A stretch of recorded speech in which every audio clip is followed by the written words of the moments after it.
تمام يا باشا. اهلا اهلا اهلا اهلا يا سيف باشا. الله، انت فين يا عم؟ والله راحت عليا نوم يا باشا. نام نام براحتك يا سيف باشا. اصل الجته لازم ترتاح، لو ما ارتاحتش الجته المخ ما يشتغلش. اقعد يا سيف باشا، انت غريب. اقعد اقعد يا راجل، اقعد. تشرب ايه بقى في المج اللي انا عاملهولك دي؟ ايه ده يا باشا؟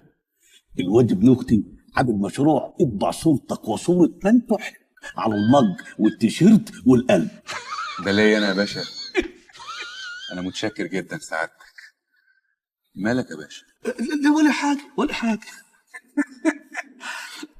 شوف يا سيف، انت عارف طبعا ان احنا يعني انا بحبك كده لله في لله. انا قلبي انفتح لك كده من يوم ما اشتغلت معاك. العفو يا باشا، ده انا اللي شغال مع سعادتك. هو انا قلت ايه؟ يعني لا مؤاخذة يا سيف، لما بقعد معاك كده صول في صول يعني كلامي بيبقى مش مظبوط حبتين. يعني انا قصدي في الكلام ان احنا من ساعه ما اشتغلنا مع بعضينا يعني. مالك يا باشا؟ شوف يا سيف، انا عاوزك تفهم ان يعني ساعات كنت بقعد معاك وببحبح كده وبتنفس شويه وفي ساعات كلمه تطلع كده ترمح كده. انا مش عاوزك تاخد كلامي دي محمل الجد. ليه؟ ليه؟ ده ستريس. ده ايه؟ ستريس يا سيف، يعني ضغط شغل. ضغط شغل، اه.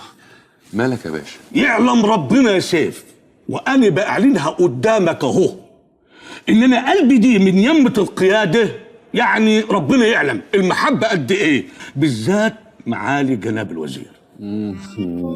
تعرف يا سيف، معالي جناب الوزير دي مش اي وزير يعني. لا، شوف كل الوزراء اللي قعدوا على الكرسي في الوزاره دي ما يجوش كده خالص. معالي الوزير دي يعني طفح الكوته، مموت نفسه ومضحي نفسه في سبيل امن الوطن. ثلاثة بالله العظيم كان ما بينامش يا سيف، ما بينامش والله العظيم. ده طب ايه؟ طب انت محروق عشانه ليه؟ ما ما هو تهدى. بينامش. طب اهدى سعادتك. يعني علي والله العظيم انا مستغرب والله العظيم. حتى يعني حرام. بس انا يعني واخد على خاطري منك كده السب. ليه يا باشا تخلص؟ والله